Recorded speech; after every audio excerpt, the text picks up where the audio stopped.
Shalom, saudara-saudara yang dikasihi oleh Tuhan Yesus. Hari ini kita akan berbicara tentang keseimbangan antara doa dan kerja.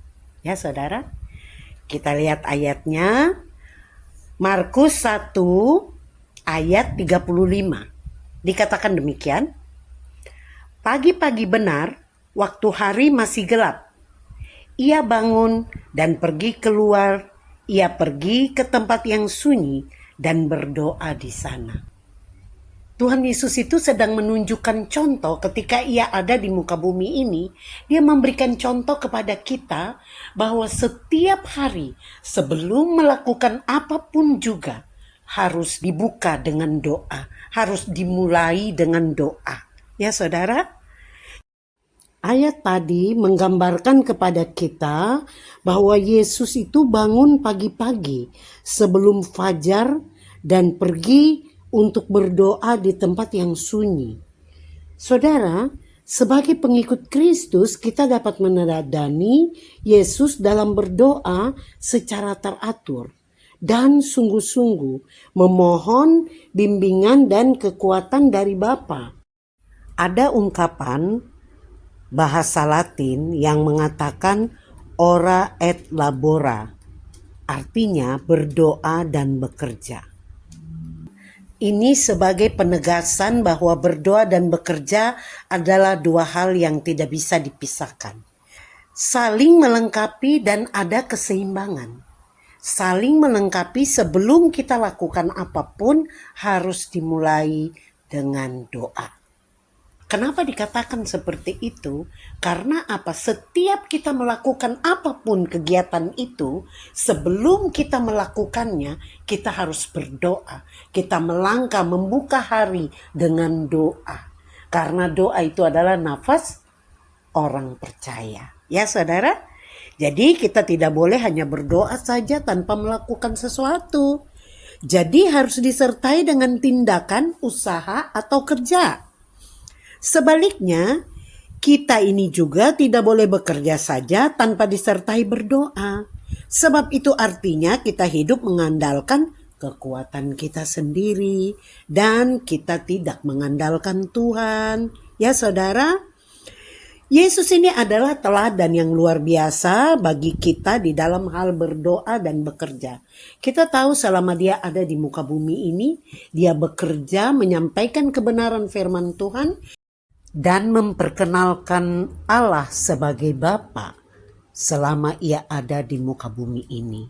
Ya saudara, jadi ini menunjukkan bahwa Yesus itu menempatkan hubungan dengan Bapa melalui doa sebagai hal yang terutama sebelum ia melakukan apapun. Setelah berdoa barulah Kristus dapat mengajak murid-muridnya untuk bekerja memberitakan Injil. Ya saudara, jadi di zaman sekarang ini saudara, semua orang disibukkan dengan berbagai aktivitas. Ya, kadang-kadang bisa sampai 24 jam ya saudara. Sesibuk apapun jangan sekali-sekali saudara meninggalkan jam-jam doa.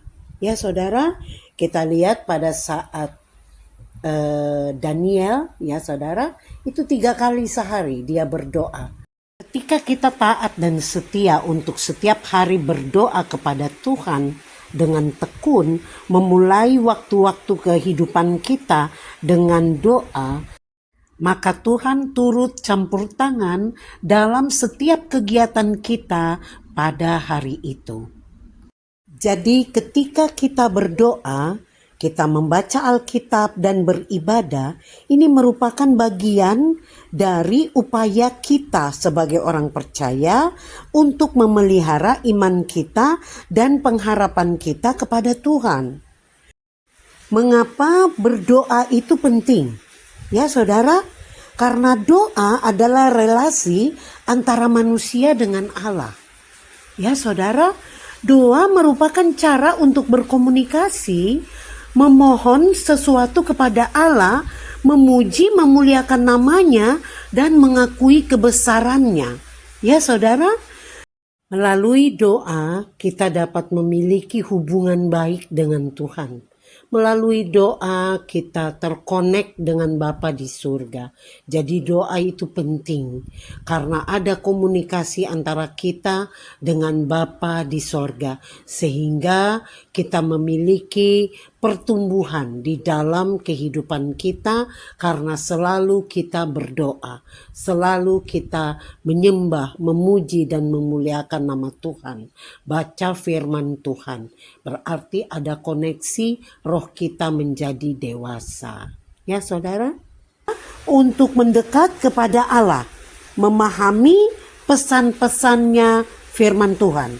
Ya saudara, mengapa sampai baca Alkitab juga penting saudara? Karena membaca Alkitab dapat membantu kita percaya atas janji keselamatan yang Tuhan berikan. Jadi saudara, mari kita tetap mencontoh Tuhan Yesus. Tuhan Yesus memberikan teladan kepada kita, menunjukkan bahwa Tuhan Yesus menempatkan hubungan dengan Bapa itu dalam doa sebagai hal yang utama sebelum ia melakukan segala sesuatu di hari yang baru. Ya saudara, ada orang-orang yang menganggap bahwa doa saja sudah cukup dan tidak perlu untuk bekerja. Itu salah ya saudara. Karena firman Tuhan katakan di dalam 2 Tesalonika 3 ayat 10, jika seorang tidak mau kerja, janganlah dia makan. Ya saudara. Jadi firman Tuhan menunjukkan kepada kita untuk harus selalu berdoa, tetapi kita juga dibarengi dengan harus bekerja. Bekerja, melakukan segala aktivitas kita dimulai dengan doa. Ya saudara. Jadi mari kita mengawali hidup kita dengan doa dan melakukan pekerjaan kita dengan sungguh-sungguh seperti untuk Tuhan. Karena Tuhan Yesus memberikan contoh sebelum melakukan pekerjaan atau memutuskan sesuatu, dia selalu berdoa. Ya, saat kita berdoa Tuhan akan menggerakkan segala sesuatu yang kita butuhkan dan menuntun kita kepada apa yang harus kita lakukan. Jadi saudara, marilah kita membiasakan diri kita untuk sebelum melakukan apapun kita harus berdoa. Kita melihat contohnya Tuhan Yesus ketika dia mau memilih murid-muridnya, dia berdoa dulu kepada Bapanya, menanyakan kepada Bapanya. Ya saudara, kita bisa lihat ayatnya, ya salah satu contoh, Lukas 6 ayat 12 sampai dengan ayatnya yang ke-13. Dikatakan begini, pada waktu itu pergilah Yesus ke bukit untuk berdoa dan semalam-malaman ia berdoa kepada Allah.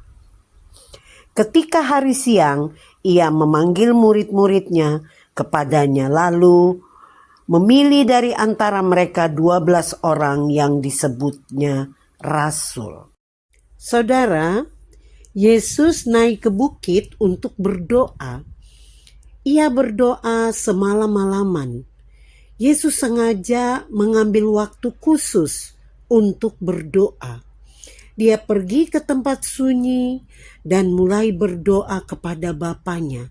Dia memohon bimbingan Bapa untuk memilih 12 rasul dari begitu banyak pengikutnya. Dan rasul-rasul inilah yang kelak akan diutusnya untuk sebuah tugas khusus. Begitu siang tiba, Yesus memilih 12 orang menurut bimbingan Allah. Saudara tahu, berulang-ulang Tuhan Yesus itu meluangkan waktu untuk sendirian dengan Bapanya dalam doa. Khususnya pada saat-saat ia hendak mengambil keputusan yang penting. Ya saudara, seperti tadi kita sudah baca dari firman, ya, dikatakan seperti itu, dia bersungguh-sungguh selama semalam-malaman untuk menghasilkan sesuatu keputusan. Ini adalah contoh bagi kita, setiap kita mengambil keputusan yang penting harus berdoa dulu. Harus berdoa ya saudara. Setelah doa semalam-malaman itu, Yesus memilih ke-12 orang itu, yaitu yang menjadi muridnya. Ya saudara, jadi apabila Yesus yang sebagai anak Allah yang sempurna meluangkan waktu semalam suntuk untuk berdoa kepada Bapa, ketika hendak mengambil satu keputusan penting, betapa lebih lagi kita dengan segala kelemahan dan kegagalan kita perlu meluangkan waktu semalam-malaman dalam doa kita dan dalam hubungan yang intim dengan Bapa di sorga. Jadi saudara, mari kita renungkan, sudahkah kita berdoa memohon bimbingan Allah sebelum mengerjakan satu tugas yang penting? Sudahkah kita menaklukkan diri kita kepada kehendak Tuhan? Saudara, ini sangat penting di dalam hidup kita untuk selalu mengikuti apa yang Tuhan kehendaki, bukan apa yang kita mau. Marilah saudara-saudara seiman, kita lebih dekat lagi kepada Tuhan, memulai hidup kita bersama dengan Tuhan di dalam doa-doa kita. Demikianlah kebenaran firman Tuhan. Tuhan Yesus memberkati kita. Amin.